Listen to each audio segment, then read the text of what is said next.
For this chapter.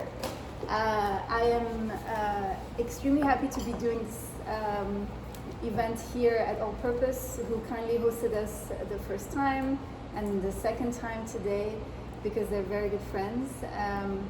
But most importantly, and before we kind of start the conversation and dive into investment for underrepresented founders, I want to acknowledge that we have the joy and the honor to be hosted by the Tsleil-Waututh, Squamish, and Musqueam nations, and we live and play on their territories. And as stewards of these lands and these waters, they're the one people that we need to be grateful for, first and foremost. And I'm also very grateful to have the pleasure to have Mujan with us today. Mujan is the co-founder of Thousand Faces. She's currently visiting Vancouver, so we spent the last few days also playing around very much and getting to know each other in person after a few months kind of working together online.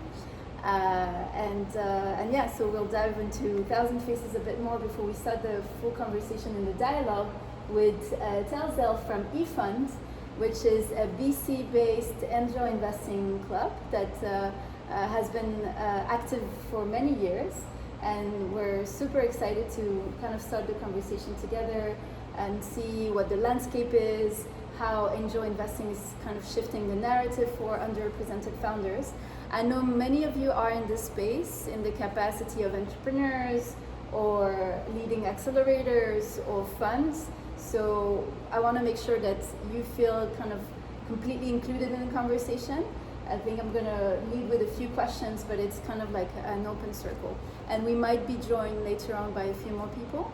So yeah, we're very excited to continue this conversation and to see the community grow. And just a side note, I happen to also be involved in a beautiful collaborative writing project that's called the Journal Project. And it's a few journals, like 15 journals that are traveling the world and being passed on from one person to another. The journals have a few prompts, and everyone is welcome to kind of like write their entries. The journals are traveling, and they're traveling back to Berlin at the end of September, and it's going to be part of like a common kind of publication that displays and shows how people collaborate and kind of how similar we are. So if any of you feels called and invited to contribute an entry, currently the journal is with Deborah, who's been helping us kind of like organize this event with All Purpose. And so you're very welcome to browse through it, also contribute to it throughout the event. It will go tomorrow, it will travel back with Mujan tomorrow. So yeah, with that, maybe we can start by talking a little bit about Thousand Faces. I know we have a little presentation just to get us kind of situated. And so if you want, Mujan, I can kind of be the clicker, or you can be the okay, you can click. Okay, wonderful. Yeah, so hello everyone. Yes. Okay. I will try to a little bit adjust. Thank you so much, Hannah. Thanks for this introduction. Thanks for putting this together. It's such an honor to meet the community here. It's such an honor to also meet you in person. So I'm Mujan. I'm from Iran. I am an entrepreneur, and now I'm recently turning into angel investor. And I know the pain of entrepreneurs, basically raising funds.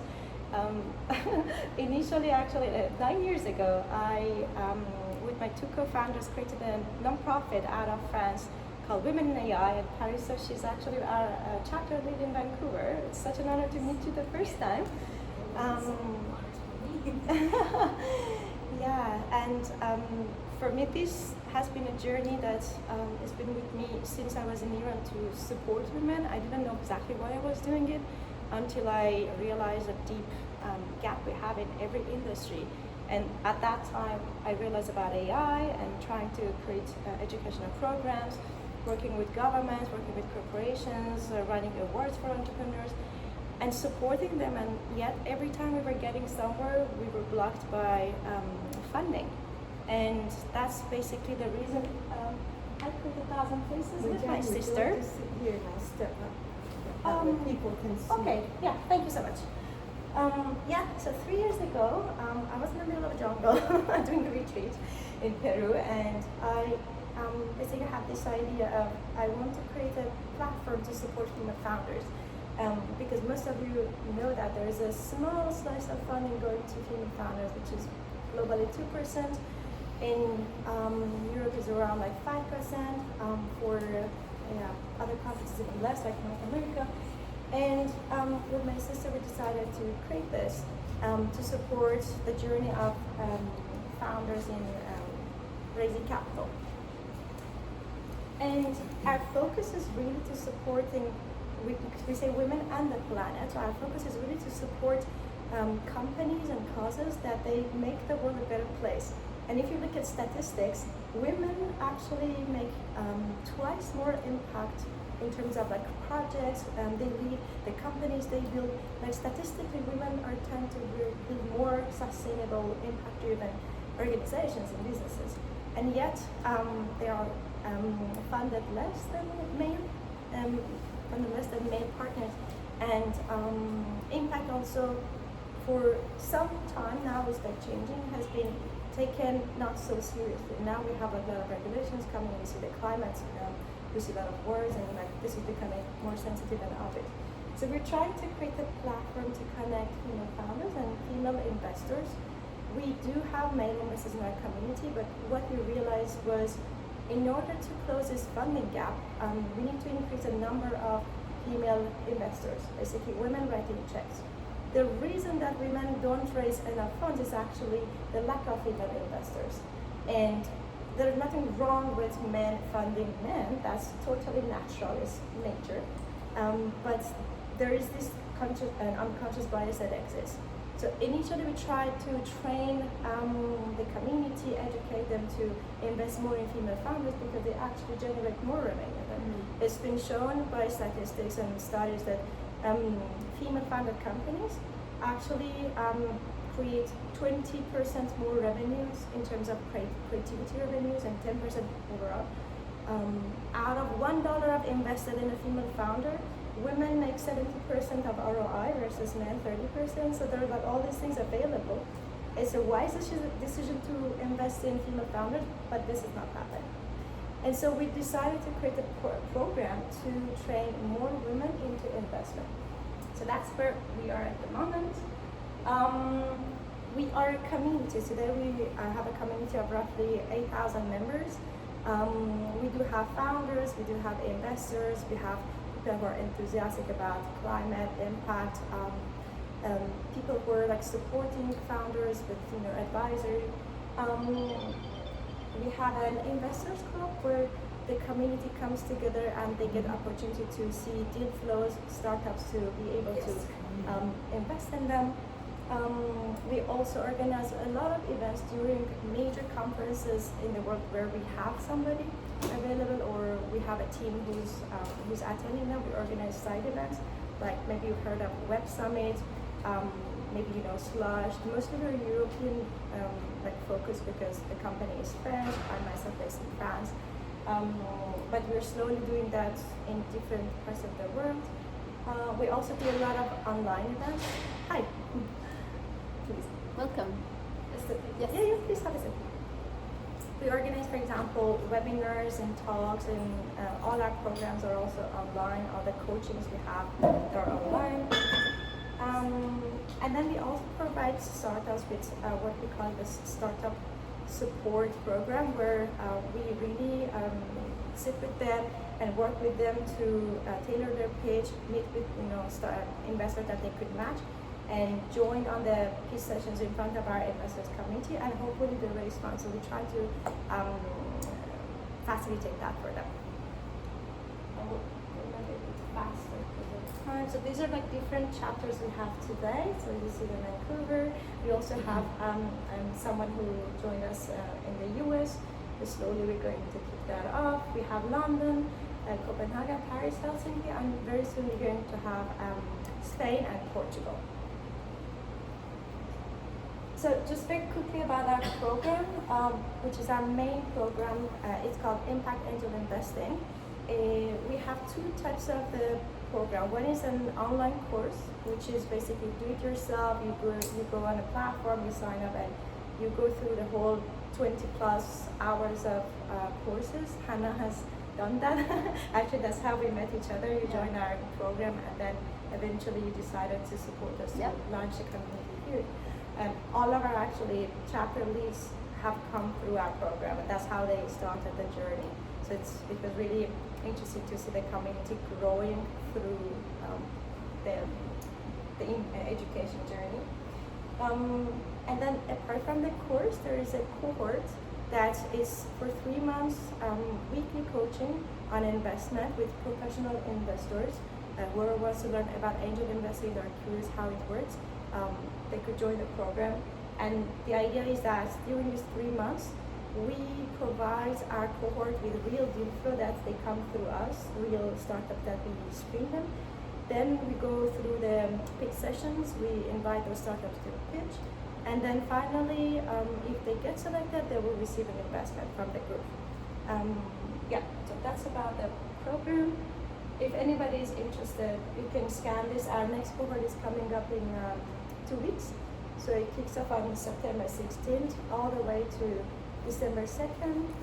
You can fill up the application form, and today we are offering some discounts, so you could let me know if you're interested in or anybody is interested. And also, there is a possibility for a scholarship, right? Oh yeah, we're offering scholarship because the program's fees are $2,500, and $1,000 of it goes into investment of a startup. So we have this minimum investment commitment, so people come in and actually start the investment. And we are basically offering a scholarship to somebody who's interested, who high potential future angels. So if anybody is interested, also you can write that to me. And for founders, we have a form on our website. You can fill it up and apply to join the pitch session that is going to happen mid-October. And the deadline is September 21st. So our website, I'm going to show you here, 1000faces.art, and why art? Because we're an art project. Don't ask me now why. And then you can see a form to fill it up. If you have any question, always you can write back to me. Yeah, and we'll make sure to circulate maybe slightly later the QR code for the WhatsApp group in Vancouver, so that you can be kind of connected to the community. Wonderful, thank you so much. Yeah, thank you so much. Any question before we're going to move to a conversation with Telzel, so we're going to talk more about eFund and 1000 Faces and angel investing in general, but if you have specific questions now on the program, feel free to ask. How does the program is going to benefit the entrepreneur, especially the entrepreneur which are like disadvantaged, color or something like that?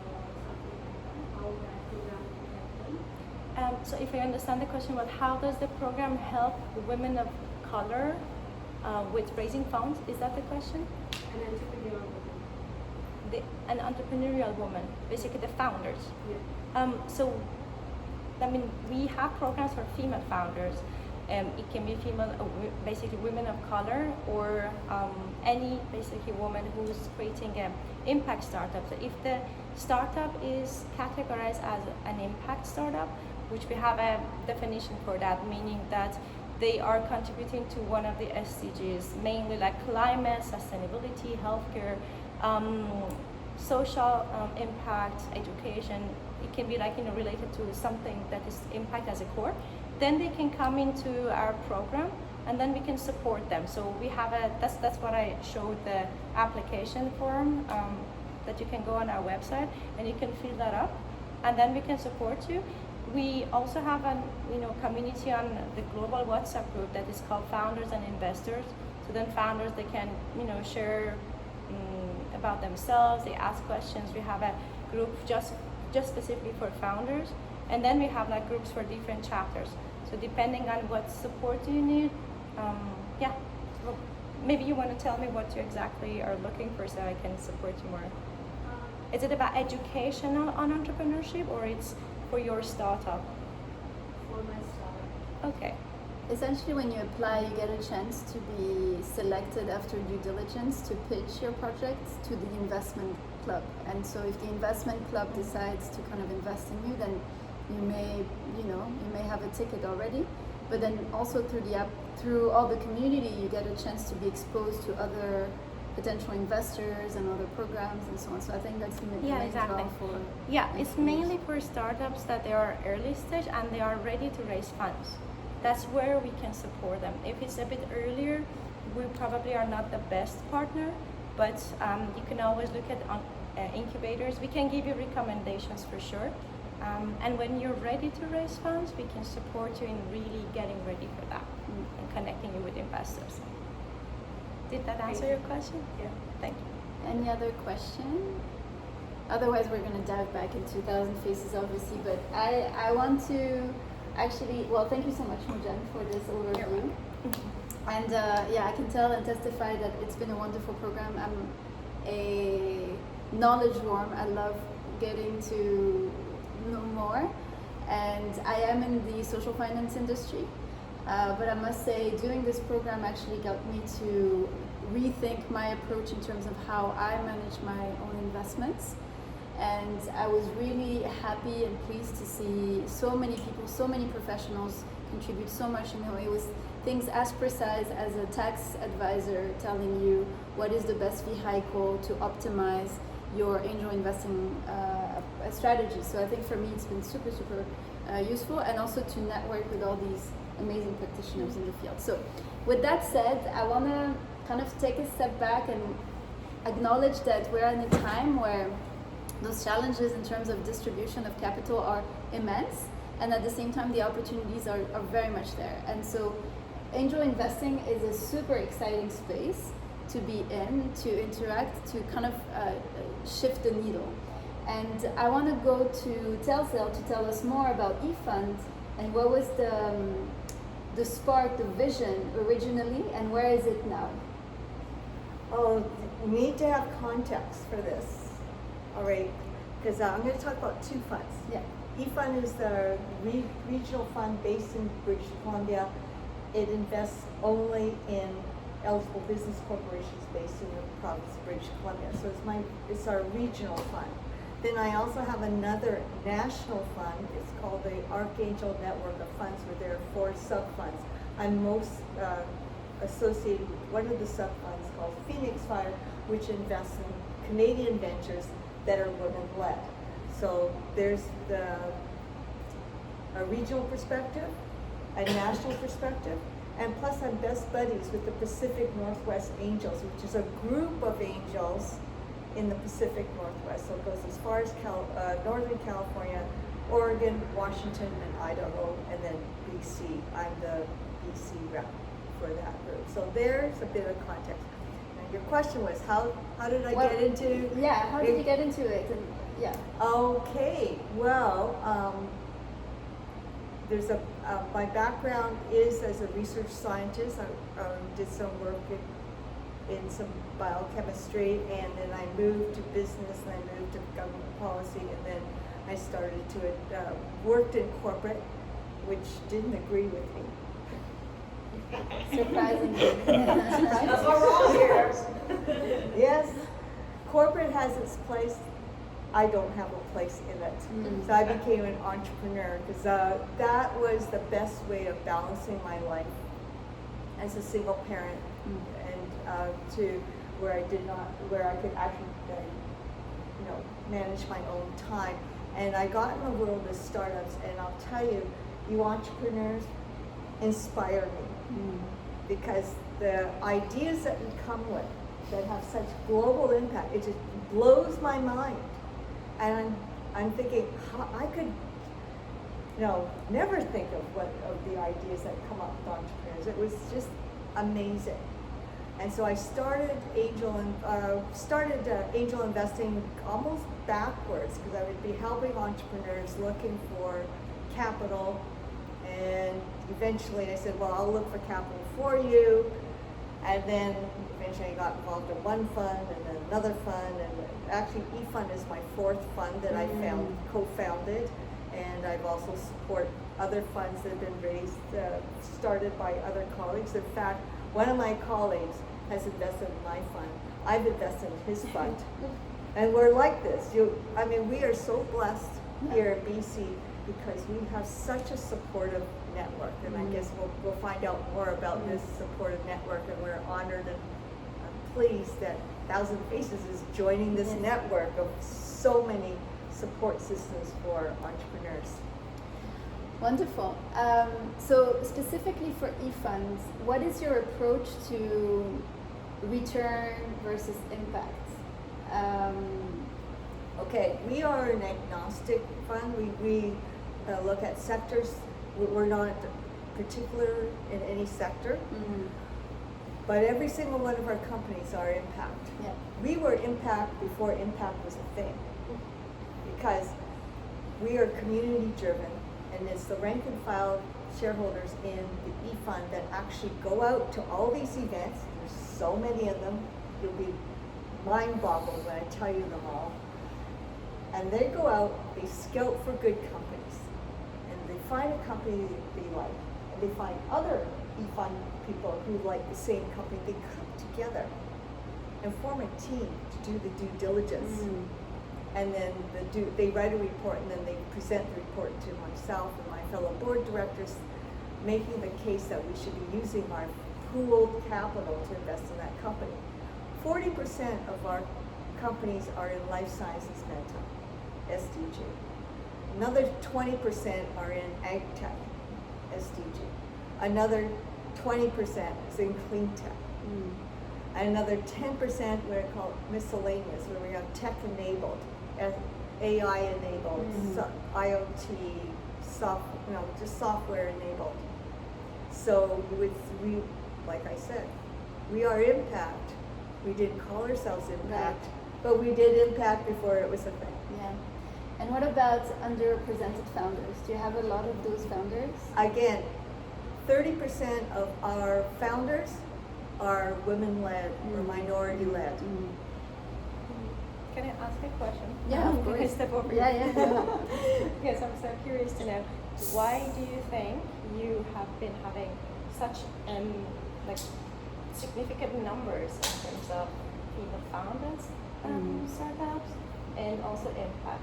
Do you think it's because of you being a partner, or? Well, maybe because I founded eFund, it might have been an influence, but I think it's like I said, it's our rank and file eFund people that actually go out scouting for good companies, and they really don't care who's running the company. They don't specifically look for a female founder. They don't specifically look for impact. It just turns out that way. Right. But it's also a reflection of our shareholder base, because we have such a strong contingent of shareholders that know about life sciences and med tech, or digital health, that whole space. They naturally gravitate to looking for more of those companies. And then we have people who have worked in climate tech for a long time. They naturally go out to look for that affinity for climate tech companies. And so when they write their reports, they write it from a place of domain expertise. Right. Yeah. They know their stuff. Yeah, so it can be really convincing. We talked a little bit about the gaps, the barriers that underrepresented founders face.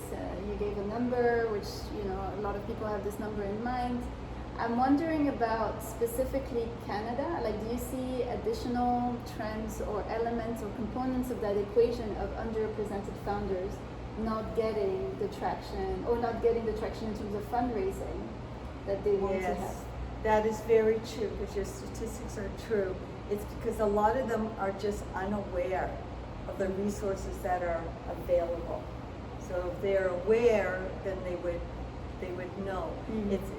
It's a lot of it is a pipeline problem, because if you don't have females or underrepresented people in school studying STEM, then they progress in their journey and they don't graduate with STEM degrees.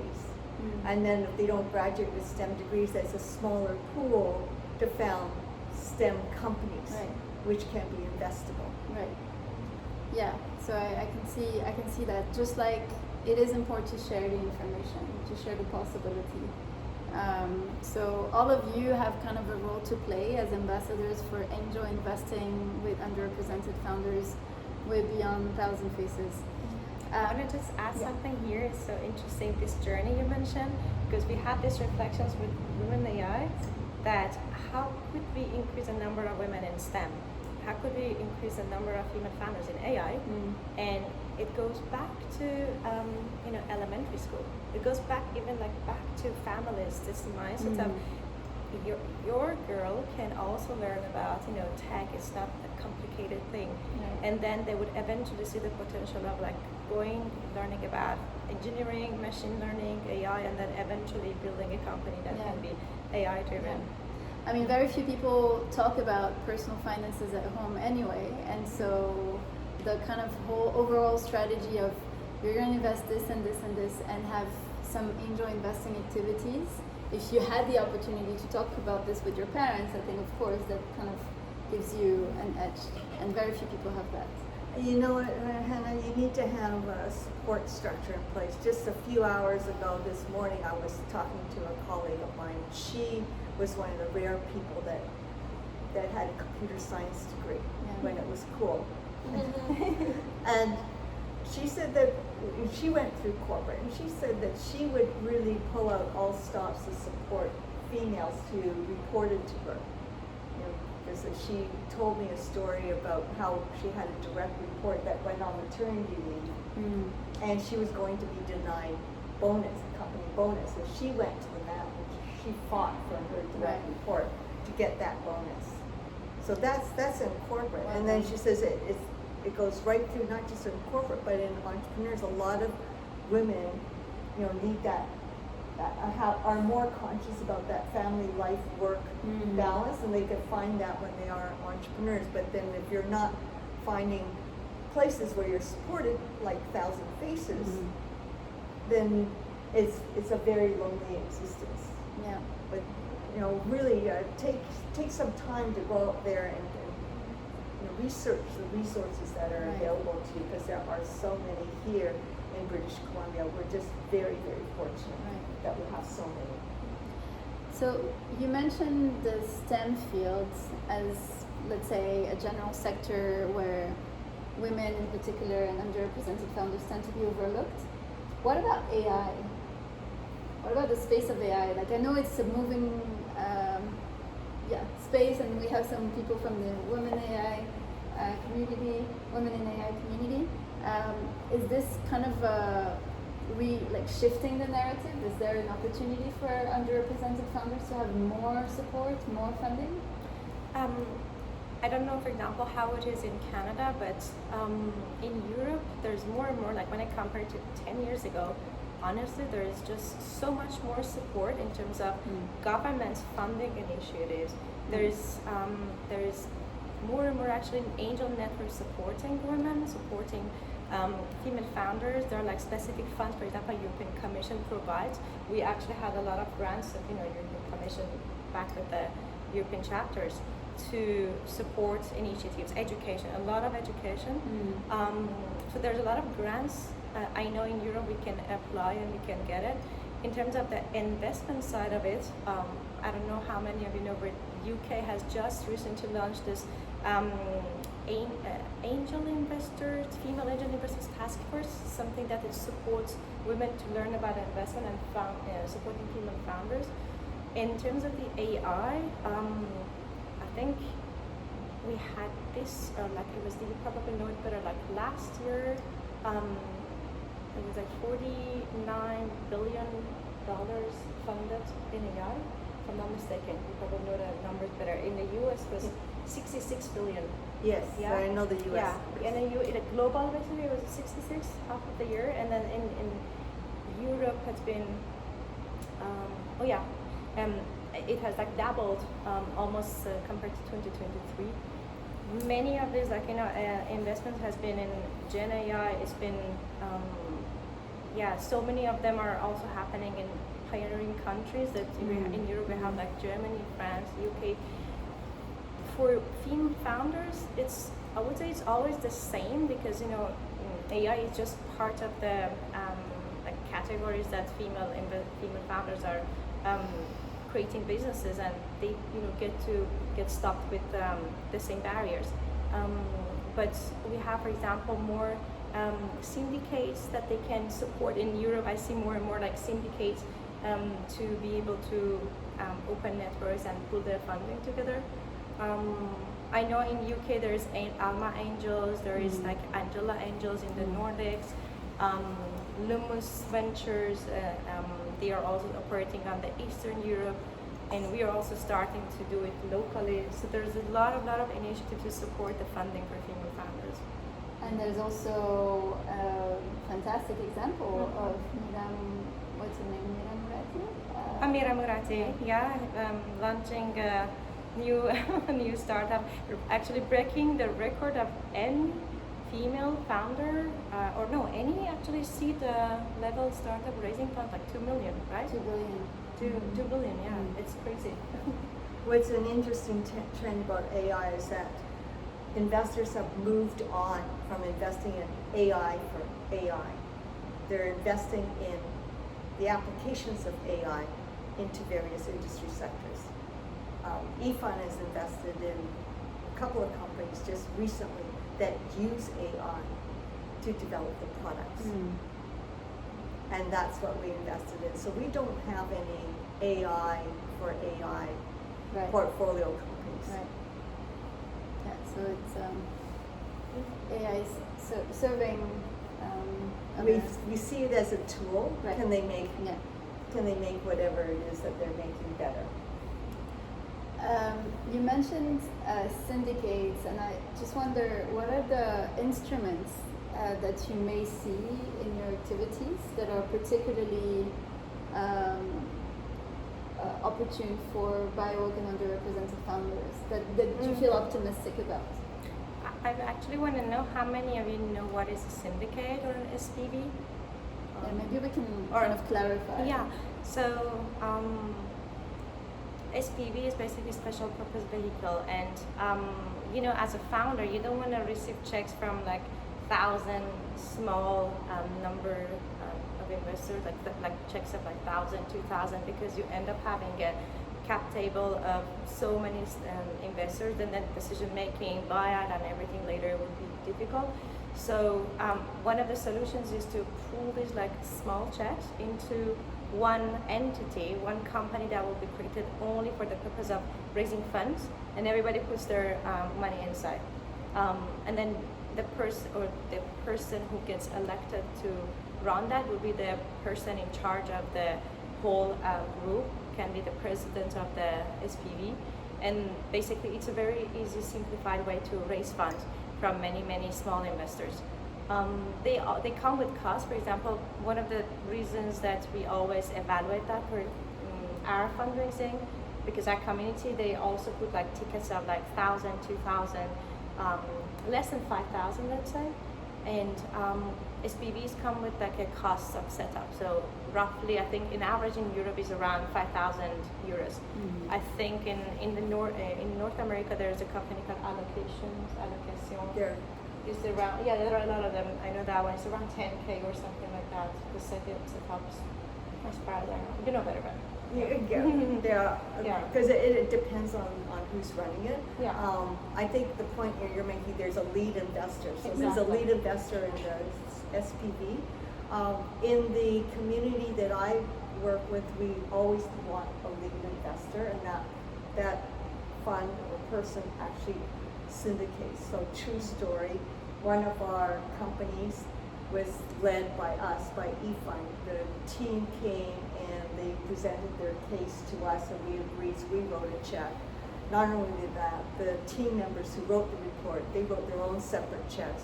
I took the whole thing, and I went to Ontario, and I talked to the Archangel group, and I said, hey, the eFund has written, the group has written this much check, so they matched it. Then I took that money and that money, put it together, and went down to the Pacific Northwest and said, we Canadians invested this much. And so the Americans match that, and so between going to those three groups, this is the support that a lead investor Right. should be doing for your company. Syndicate, whether they use a formal vehicle like an SPV, which is a legitimate, like a very good vehicle, or it's a lead investor collecting all the checks for that company. Yeah, so for those of you that are fundraising, I hope you have the luck to be finding a lead investor as involved and as enthusiastic as Telza. There's also some other options, for example, revenue-based funding that can be based on, so it's not dilutive, then it can be kind of broken down into payments back to the investor with some interest on it based on the revenue, so it can be fluctuating by the company. I think you can tell me also if I'm right, with the subscription models works better. Yeah, it works well with SaaS. Yeah, with SaaS, yeah. And it works well with recurring revenues. So it's not equity, it's financing. As Ujay says, it's non-dilutive. And there are a couple of outfits. There are actually a handful of outfits in Canada that offer that. The company that I was on the board of does that to my capital report. And BDC. If you are in the lucky position of having recurring revenues in a SaaS model or any kind of recurring revenues, I recommend just talking to your BDC rep, see if they can do something. There's a capital growth department that does just that. Awesome. Yeah. Also debt investing, so they can basically receive a debt to bridge it for a time that they need the That's money. right. So you don't, if for example you have revenues, you don't want to basically, you want to go fast, you need a little bit of money to scale, then you can actually just have a debt and then return it back. Yeah. Really But remember, it's determined by the stage of the company. If you have EBITDA, you will get debt. Right. If you don't have EBITDA but you have revenues, you'll probably get the revenue-based financing. If you have neither, or maybe you have revenues but not recurring, you're pretty well limited to equity. Right. Our grants, we could get you grants. Right. Grants are really good to have before you come to angel investors, before you come to people like Mujana and Right. 1,000 Faces. Right. Grants are really good. Angel investors they come after family and friends and after grants. Because that's family and friends, grants, they're good at helping you develop your product to get to an MVP. By the time it reaches the angels, we expect that your widget works Yeah. and that you got traction in the marketplace. Yeah.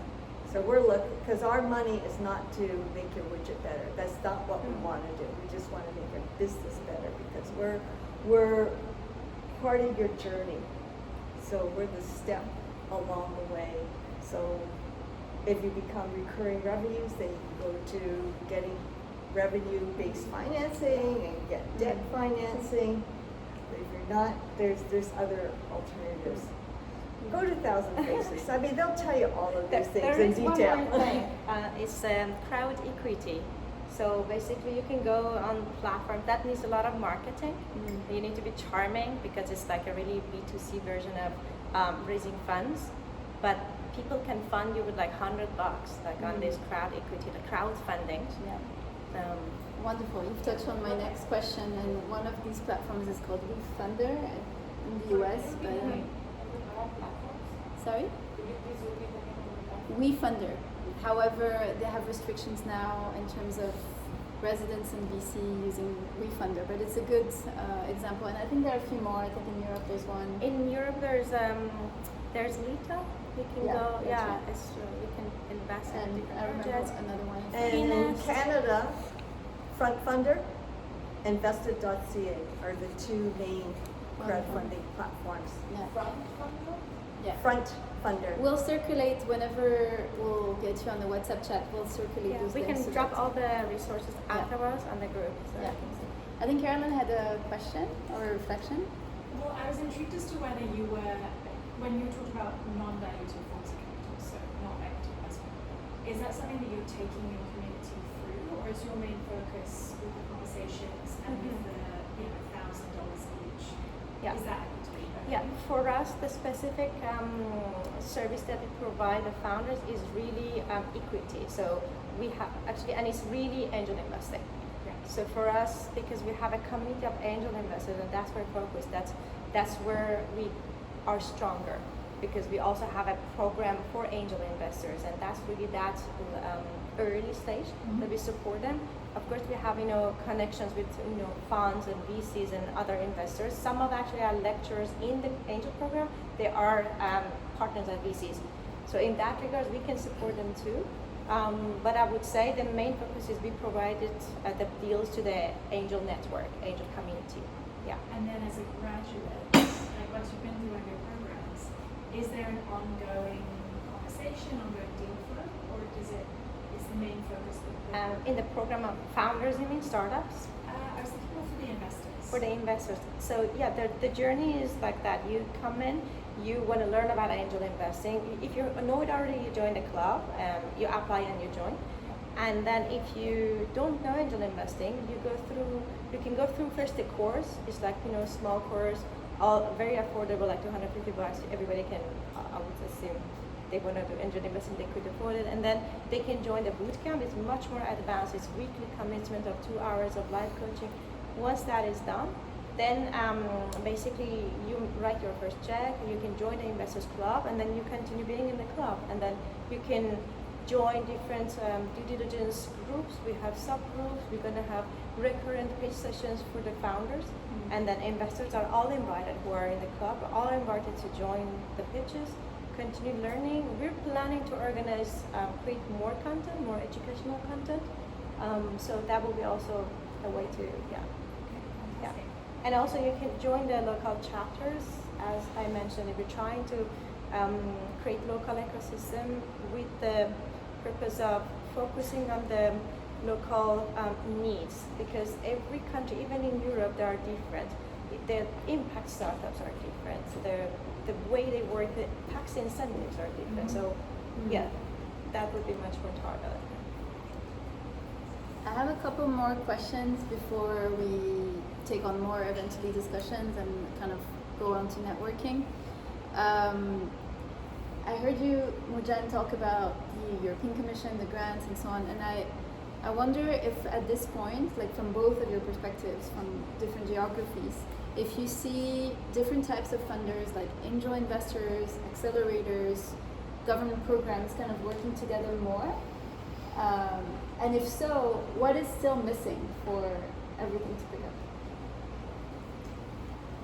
In our environment, in the Canadian environment, we go from idea to being funded. So the ideas are usually funded by government grants, and there's lots of them. I'm on the insert panel for Eye to Eye, a refund research that's been coming out of Canadian universities to be commercialized. So that is so early. So the company, they might have an idea, but it hasn't even been formed.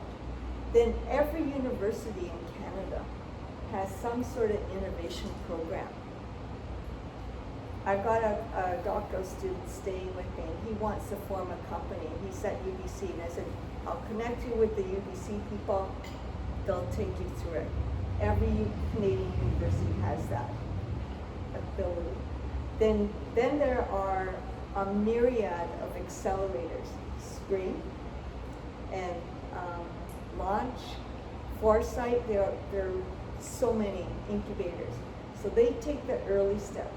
Remember I told you that angel investors only come after the MVP is in place. So they would help you form the company, they would help you with your MVP, help you get the market traction.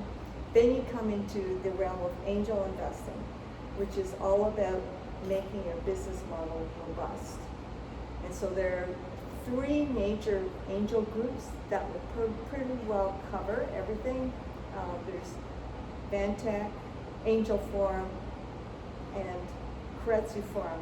You notice I overlap because they do overlap. Because Kretzu Forum is usually the post-seed angel group, and then they will That's the one will be a launch for venture capital Series A. But in that angel group, really just asking one question, actually 3 questions. Does the widget work? Right? If it doesn't work, go back to the accelerators. Is someone willing to buy it or use it? If they can't prove market traction, go back to the accelerators. And then we're looking at, can we make a business out of it? Because you solve those 2. Oh, can you actually make a business of it? Okay, if you can, then we're talking. This is where angels are interested, because we are preparing for the next stage, whether it's recurring revenues for debt and for revenue financing, or the next stage of equity, which is venture capital. Because venture capitalists are equity holders, and they are very good at scaling a business. They want to see a business already functioning, and then they want to take it. So not 1 Starbucks location, not 2 Starbucks locations, but thousands of Starbucks locations. That's where venture capital comes in, and they really shine in that. They don't do very well in the early part, because that's angels. And angels don't do well earlier than that. That's incubators, accelerators, and university programs. It's going to say it's pretty similar to my experience in France and what I'm observing. Actually, in Europe, there is tons of free programs for founders. I know in the US and North America, it's much more understandable and accepted by founders to pay for accelerators, but in Europe, you almost never pay.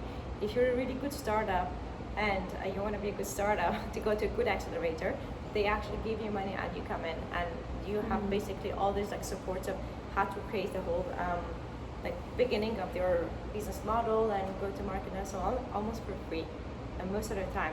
Sometimes, I mean, of course, they sometimes take equity, but it's much more available, I would say, affordable and available in Europe. Also, like a lot of universities, most of the good universities in France also, they have an innovation hub and innovation lab and accelerator incubator.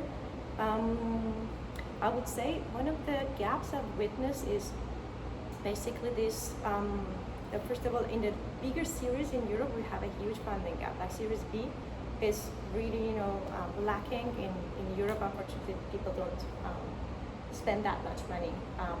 Mostly, in the US, you would have that easier opportunity to raise funds.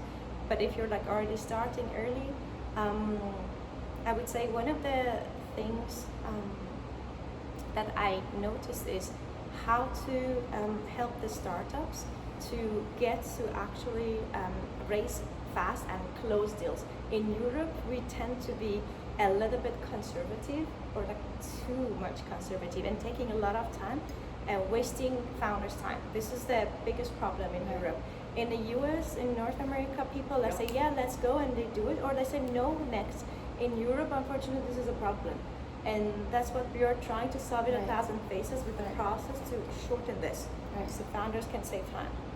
Yeah, in Canada, and US, there is all this overlap. I think the biggest problem, the gap, is actually knowledge that the resources exist here.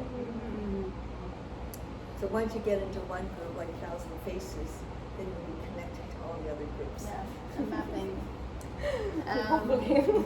Not too much pressure. That's the plan. That's the plan.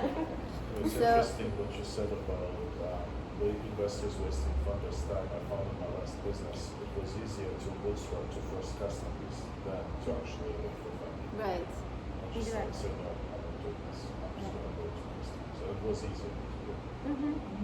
Especially if you're developing your recurring revenues. I'm a huge fan of bootstrapping. Yeah. You can't do that with drug development, but you do that with SaaS and recurring There's revenues. a bunch of like founders that their full-time job is just maintaining investor relationship. That's like their lowest skill. A local success story, Yeah. Marcus Friend with Plenty of Fish. He bootstrapped that and sold it for hundreds of millions of dollars. He never took a dime of outside money during that whole period. So I'm a huge fan of bootstrapping. But I work, I'm trained in medical sciences, and how can you bootstrap my molecule that's going to be cure cancer and and solve world hunger at the same time.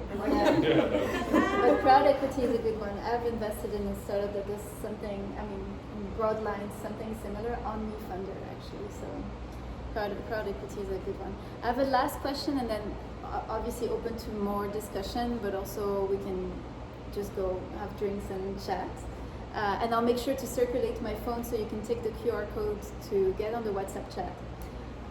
But yeah, my last question is, if we were having this conversation 5 years from now, what progress would you like to see in the funding ecosystem when it comes to underrepresented founders in particular? Oh, I like to see Thousand Faces be a major player, and so that we can co-invest. Right. Yeah. And maybe not just co-invest as a fund, but actually have the investors cross-invest. Just like I've invested in 3 of my colleagues' funds. Right. Because they founded those funds and they've invested in mine. So it was like, I invested, I should invest in mine. And we all have different investment theses. And so angel investing is, you know, pretty high risk stuff. So I figured I'm in like 4 different funds. Something's gonna hit. Definitely. I love that. I think I would love to see that we have thousands of investors and have been supported thousands of founders. One of the things that I would love to see is that I believe in the force of the community, and what I was imagining Thousand Faces to be is the founders, some of them actually are becoming investors, quite interesting. And some of the investors are now becoming founders over the past 3 years. And what we're planning also, hopefully after this Investors Club, to create our micro fund of 2 million with the community, so we could co-invest and basically raise the funds through the whole community together to be able to invest, and at a later stage to create our own fund. So this is kind of the vision we would like to move forward. And regardless of if we create our own fund or not, we are so open to this co-investment opportunities. I think it's so important the ecosystem collaborates together, and VCs have definitely a big role in that, so either leading or just sharing deal flow, even if they are not sometimes in line with the thesis, because you receive probably thousands of deals that they might not fit your thesis, but it could be coming through our community and we could invest them. And then maybe the later stage, then they would come to you, so just shuffling. Shuffling like this. Something's gonna hit. And making sure that to fill all the gaps. Thank you so much. Any questions, reflection on this very rich conversation we just had? Yeah. Thank you both for really, really fun to talk. I learned a lot and I have a couple of questions, so I'll just go ahead and you give each one your answer. So my first one is that, like you said, that after grant is where we get to the stocks, right? So what's your preferred size of what would be the preferred size of the company, the startup that you're gonna invest in, and what you're typically looking for in a startup to invest in? I would answer from the perspective of angel investing, and I let you to answer for the VCs. For us, actually, what is important is the startup has already a business model, early traction, they have an MVP, so it's not completely a blank page. They know the product, either they are post product, so they have the product but maybe not revenue, or they have very early revenue. It's just showing that, yeah, there is something that exists. It's not perfect, but it exists, and there's a team. Maybe also they miss a few people, but the key people are there. Let's say if they are creating an AI driven company, they should have a CTO, right? If it's about, I don't know, a healthcare company, they need to have a health expert in the team, because those will define the success of their startup. But for us also, if they're too big, it's not going to be a right fit for us, because our angels will not be able to give a big check that would fit the startup, and that would not be a right match. So our average ticket is between 50 to 100K, and that is a very small ticket if the company is raising a Series A. Yeah. So it's really pre-seed seed. Thanks. Okay, so eFund works in the angel space, so we're pre-seed seed. My other fund is in the, also in the angel space, but they're a little bit later, so they're in the seed, post-seed stage. So the check sizes are a little bit different. So with eFund, because it's pre-seed seed, we will write a check about 100, 125K. Also, we encourage the individuals to write their own checks alongside if they want. So then we end up with usually about $300,000 from the group, but the name that appears on the cap table is eFund that says 100K. Archangel writes, does seed and post-seed, so their checks are a little bit bigger because they're later stage, so somewhere between 200 to 300,000 is their check size.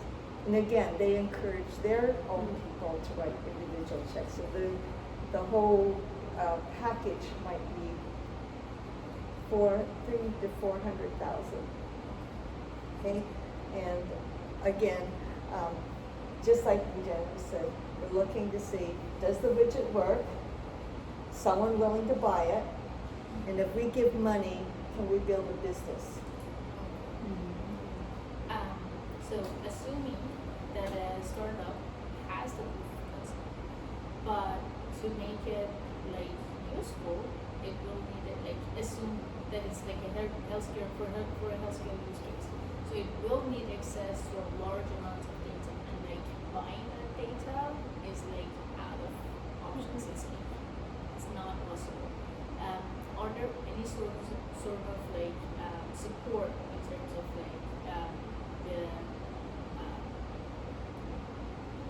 these sort of data or use cases? Are you talking about data, or are you actually talking about a medical device or drug development? Assuming that I'm developing an AI product that works on healthcare data. I have the product working on some small chunks of healthcare data, but in order for me to prove that my product works actually in a healthcare system, and actually get a clearance for that, I need to test it at least for FDA. I need to test it through US, different geographical locations and everything. So, is there any way that you could support that company that way? Yeah, for angel investors, no, because we expect that. But I could point you to accelerators could do that if you're connected with the university. They have programs that'll help you do that. And if you are a PI, the Canadian University, there's a grant, the NSERC grant. And then post that, there's NRC IRAP, does a lot of that kind of work. Also, one way would be to find a corporate partner that you're actually, the product, if it fits obviously, the product would be used by them, or even you could have a clear exit with that corporation. So it also depends on the strategy of the startup obviously, but one way would be to be a partner of that corporation who would be an eventual client with you, so they sponsor that, fund it basically. Yeah, and there's government grants that would fund that Also, yeah. partnership. So talk to your NRC IRAP ITA.